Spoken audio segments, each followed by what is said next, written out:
మెదక్ జిల్లా వెల్దుర్తి మండల కేంద్రంలో బ్యాంకులో చోరీకి ప్రయత్నించారు దుండగులు. వెల్దుర్తి మండల కేంద్రంలోని సెంటర్ బ్యాంకులో ఆదివారం అర్ధరాత్రి దొంగలు హల్చల్ చేశారు. బ్యాంకు వెనుక భాగం షోరూం వద్ద కన్నం కొట్టి దుండగులు బ్యాంకులోకి ప్రవేశించారు. అలారం మోగడంతో దుండగులు అక్కడి నుంచి పరారయ్యారు.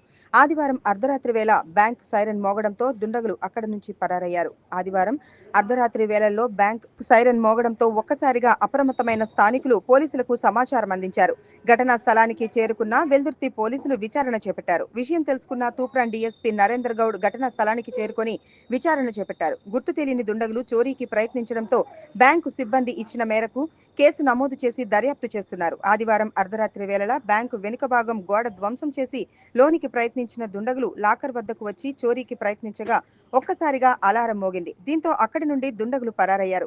విషయం తెలుసుకున్న Toopran DSP Narendra Goud, Toopran CI Rangareddy, Veldurthi SI Raju పోలీసులు విచారణ చేపట్టారు. సీసీ కెమెరాల ఆధారంగా దుండగులను పట్టుకునే ప్రయత్నం చేస్తున్నట్లు కేసును సవాల్గా తీసుకున్న పోలీసులు నిందితుల కోసం గాలింపు చర్యలు చేపడుతున్నామని తెలిపారు.